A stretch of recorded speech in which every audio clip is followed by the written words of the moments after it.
Сайн байцгаана уу? Та бүхэндээ дахин нэг дугаараар уулзж байгаадаа таатай байна. Энэ удаагийнхаа дугаараар 16 настай нэгэн охины харамсалтайгаар алгагдсан хэргийн талаар ярьж өгөхөр бэлтгэсэн байна. Манай суугтай хамт байгаарай. Баярлалаа. Skyler Anit Neeson 1996 оны 2 дугаар сарын 10-ны өдөр Дэйв болон Мэри Нис нарын цорын ганц охин болон Америкийн нэгдсэн улсад мэндэлсэн. Skyler баруун Виржиний ахлах сургуульд сурдаг хичээлдээ сайн хүүхэд байлаа. Тэрээр өөрийнхөө эцэг эхийг өөрөөсөө болж санхүүгийн хүнд байдалд оруулахыг хүсдэг байсан учраас хичээлийнхаа хажуугаар нэгэн хоолтны газарт зөөгчөөр ажилладаг байсан байна. Skyler-ийг гэр бүлийнхэн нь нэгэнт найзаа гэж сонгосон л бол маш үнэнч ханддаг, хичээлдээ сайн, маш нөхөрсөг, жирийн босод өсвөр насны хүүхдүүдтэй адилхан хүүхэд байсан гэж тодорхойлдог. Үн тэрээр чөлөө цагаараа ном унших их дуртай байж. Энэ хэрэг болох үед Skyler 16 настай байсан. Skyler 8 настай байхдаа өөрийн хамгийн сайн найз болох Shelly Edith-тэй нөхөрлөх болж ингэж явсаар тэр хоёр ахлах сургуульд орсон эхний жилдээ дуулж бүжиглэхдээ тун авьяастай байсан Rachel Schoff гэх охинтой танилцж үүнээс хойш гуруулаа нөхөрлөх болжээ. Тухайн үед бол Shelly Rachel хоёрын айл алных нь эцэг их салсан байсан болохоор Skyler-ийн хажууд байхад түшигтэй түүнийг маш сайн зөвлөгч байж чаддаг. Тэр хоёрынхоо хувьд эцэг эхийн тал дээр арай илүү туршлагатай, нэг ёсны найзуудынхаа сэтгэл санааг засдаг зөвлөгч нь байсан гэж хэлж болно. Skyler-ийн эцэг их Sheila охинд өөрсдийн төрсөн охин шиг л ханддаг байсан болохоор Sheila Skyler-ийн гэрт ирэхдээ хаалхын энч тогшихгүйгээр зүгээр л гэртээ орж байгаа нэг тийм хүн шиг л шууд ороод ирдэг байсан байгаа юм. Sheila охин бол шоу цэнгэн болон зугаа цэнгэлд маш их дуртай. Нөгөө хоёрыгоо нэг иймэрхүү зүйлд уруу татаад байдаг нэг тийм төрлийн охин байсан. 2012 оны 7 сарын 5-наас 6-ныг шилжих шөнө Skyler охиныг унтах гээд орондоо хөвтөж явах үед нь түүний утсанд нэгэн дуудлага ирдэг. Энэ дуудлагыг нь Skyler охин авахад Sheila түүнд гэрээс нь гарч ирэхийг хүслээ. Skyler орондоо орцсон унтах гээд байгаа талаараа хэлэхэд зүгээрээ ойрхон гэлс явчаад ирээ. Ийм сайхан намуухай орой байхад жоохон зугаалцхаа ил та гэж хэлсэн. Охин ихэндээ хэдийгээр дургүй байсан ч гэсэн сайн найз нь дуудаад байсан болохоор гэрээсээ гарч явахаар шийддэг. Skyler өрөөнийхөө цонхыг онгойлгож байшингийнхаа хоёр давхар дээрээс цонхоороо доош өсрөн буугаад түүний гэрийн ойролцоох зам дагуу зогсож байсан Sheila-гийн седан машин сууж байгаа дүрс бичлэг нь түүний гэрийн ойролцоох нэгэн камерт бичигдэн үлджээ. Энэ явдлаас хойш Skyler охиныг дахин хэн ч олж харсангүй. Энэ хэрэг гарах үед тэр дөнгөж 16 настай байжээ.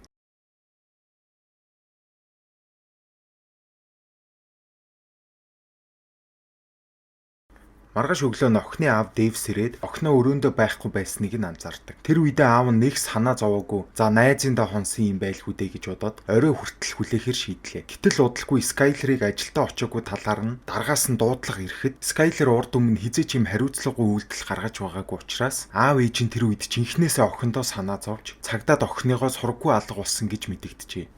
Өсвөр насны хүүхдүүд ихэвчлэн гэрээсээ гарч яваад удалгүй буцаад хүрээд ирдэг болохоор үн л адил бусад хүүхдүүдээ адил гэртээ хүрээд ирэх байх гэж бодон аав ээж хоёрт нь хэд хоног хүлээхийг зөвлөдөг. Skyler охин гэрээсээ явах үедээ утасны цэнгэлэгчээ гэртээ орхисон байсан нь түүний гэртээ эргэж ирэх бодолтой байсныг нэлтгэж байсан болохоор аав ээж хоёр нь тухайн үед цагдаа нарын хийсэн зүйлтэй санал нийлээгүй. Skyler охиныг алга болоод 10 гаруй хоног болох үед цагдаа нар энэ хэрэг дээр анхаарч эхэлдэг. Тэд даруй мөрдлөгөө эхлүүлж хамгийн түрүүнд Sheila Rachel хоёрыг Skyler-ийн хамгийн сайн найз байсан болохоор цэжигтнэр татаж байцаасан. Тухайн үед мөрдөгчд Sheila-г хилцээр авчирсан даруйдаа түүнээс шууд мэдүүлэг авахад тэрээр Rachel-тэй хамт Skyler-ыг 23 цагийн орчим гэрээс нь очиж аваад машинтайгаа жоохон зугаалж хагаад хүний хөлөөс зайдуу нэгэн цэцэрлэг түрээлэнд өвс татсан талаараа хэлсэн.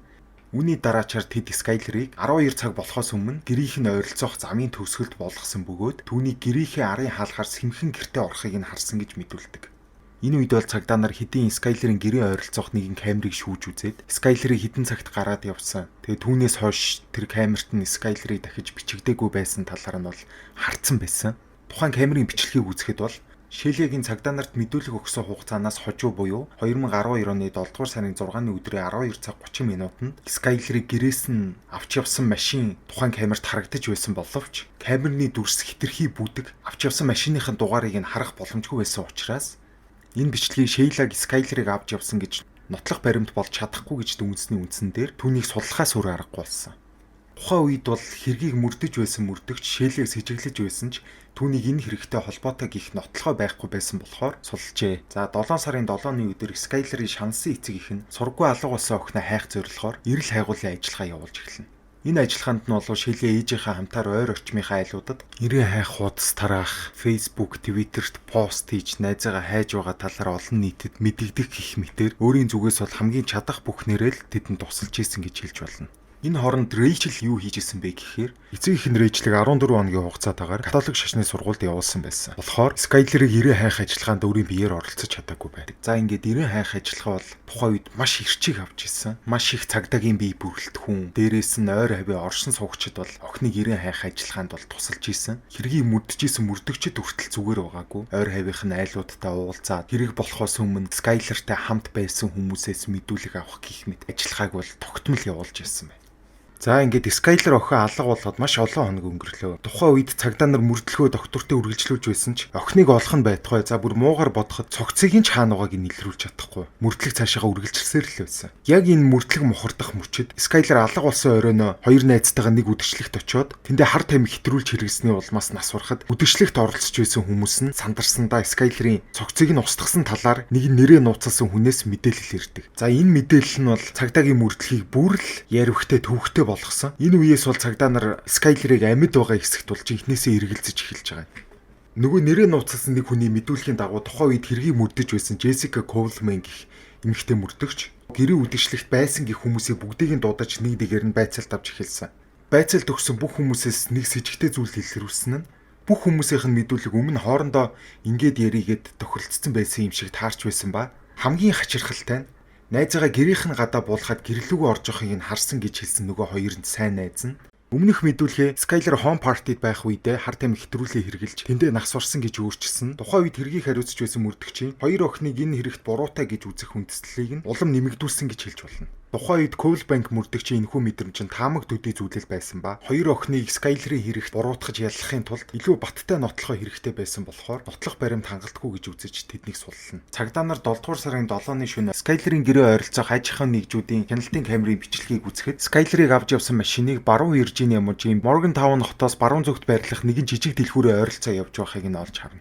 Үүнээс удалгүй Скайлерийн гэрээ ойролцоо зогсож байсан машины дугаарыг нь тодруулж эзэмшигчийг нь олохын тулд камерын бичлэгийг нь сайжруулахаар явуулсан байсан бичлэг нь олон сарын дараа мөрдөгч Коулбанкийн гар дээр эцэст нь очижээ. Энэ бичлэгийг ахин нэг тод дүрстэй үзэхэд машины дугаар нь тод гарсан байсан ба тухайн дугаараар нь шүүж үзэхэд седан машины эзэмшигч нь шээлгээ болохыг олж тогтоолоо. Мөрдөгчид 2012 оны 7 дугаар сарын 7-ны орой Скайлерийн гэрээ ойролцоох аж ахуйн нэгжүүдийн хяналтын камерын бичлэгийг шалгаж үзэхэд Скайлер нийсийн сууж явсан машиныг баруун Виржиниа мужийн Blackstone-оор дайраад дараагаар нь Star City ороод тэд Morgantown хотоос баруун зүгт байрлах нэгэн дэлгүүрийн ойролцоо очиж дотгошоо орж баг зэрэг хүнсний юм базаачаад машиндаа суугаад хөдлөөд явсан бичлэгийг нь олж авдаг.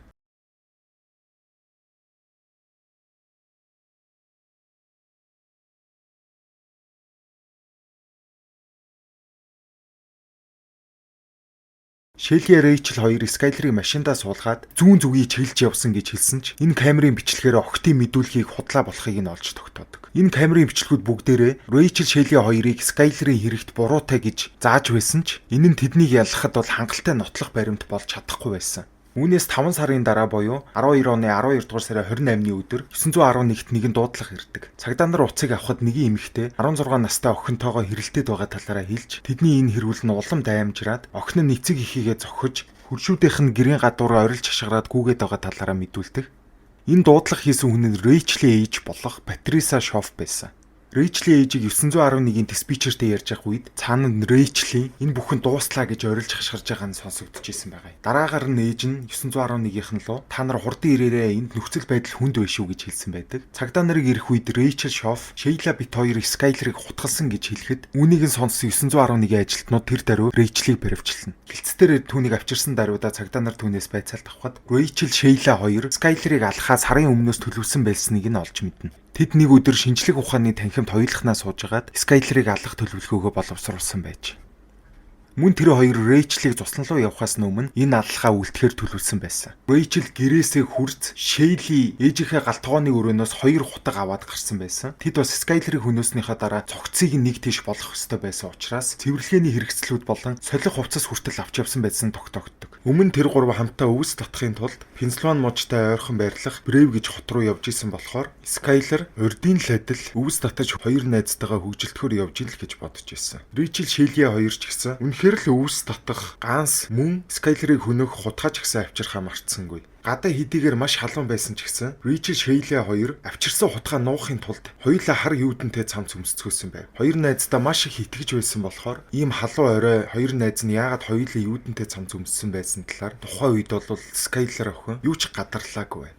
Охид Пенсильвани мужийн нэгэн ойд очин машинаасаа бууцгах үед нь хоёр найз нь Скайлерийн ард зогсож байгаад гинэт 3 дээр гэж Рэйчлийг хэлэх үед Шейла түүний араас зохиж түүн рүү гинт дайрч эхлэв. Ингээд Шейлиагаас ахуулаад хоёр охин Скайлерийг хүй хай гэхийн зургуул хит хит удаа хутглаад авсан байна. Энэ дайралтын үеэр Скайлер охин зугтаж чадсан ч Шейла Рэйчл хоёр түүний өвдөг рүү нь хутгалсан байсан болохоор Скайлер хол зугтаж чадаагүй. Скайлер охин хоёр найзтай хэдэн 10 удаа хутгалуулсны дараагаар хамгийн сүүлд хэлсэн үг нь яагаад байжээ. Цагдаа нар Рэйчлээс яагаад ийм хэрэг хийсэн талаар нь асуухад тэр би зүгээр л түүнд дургүй байсан болохоор хөнөөхөр шийдсэн гэж хариулсан. 2013 оны 1 сарын эхээр Шейлия болон Рэйчл мөрдөн байцаагчдыг Скайлер найзаагаа хөнөөсөн хөдөөгийн нэг ой руу аваачсан. Огт тухайн үед Скайлерыг хөнөөдөг ойд маш их хэмжээний цас орсон байсан болохоор Рэйчл Шейлия хоёр тэр ойн яг аль хэсэгт аллахаа үлдснээ бол санахгүй байдаг. Энэ самналтаараа тэд охины зохицыг олж чадаагүй ч Рэйчл хэрэгээ хүлээсэн байсан болохоор түүний хүн амны гинт хэрэгт буруутаг их хангалттай нотлохоо болохоор байсан болохоор Рэйчлийг Скайлерийн хүн амны хэрэгт буруутгасан.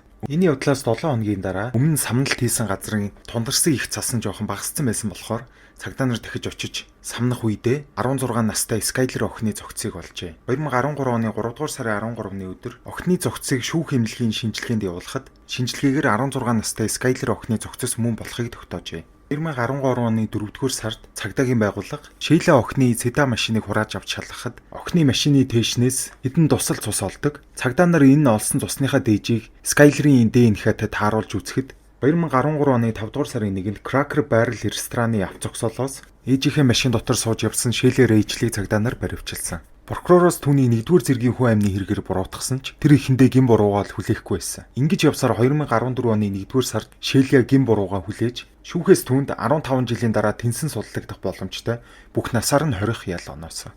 Рэйчлийн хувьд гэх юм бол цагдаагийн байгууллагатай хамтарч ажилласан болохоор нь түүний 1-р зэргийн хүн амны хэргийн ялыг нь 2-р зэргийн хүн амны ял болгон бууруул 10 жилийн дараа дав заалдах боломжтой 30 жилийн хорих ял оноожээ. Хэрэг гарснаас 12 жилийн дараа буюу 2023 онд анх удаа Рэйчл төршөөл үзүүлэх өршөөлийн сонсгол болж энэ сонсголын үеэр Рэйчл Шейлиатай хайр дурлалын харилцаатай байсныг нь Скайлер мэдснээр би түүнийг алахаар төлөвлөсөн гэдгээ мэдүүлсэн. Тэгээд тэр бидний энэ асуудлыг хүмүүст хэлнэ гэдээсэн болохоор бид хоёр тухайн үедээ яахаа мэдгүй өсвөр насны хүүхдүүд байсан учраас Скайлерыг алах нь зөв гэж шийдсэн талаараа хэлдэг.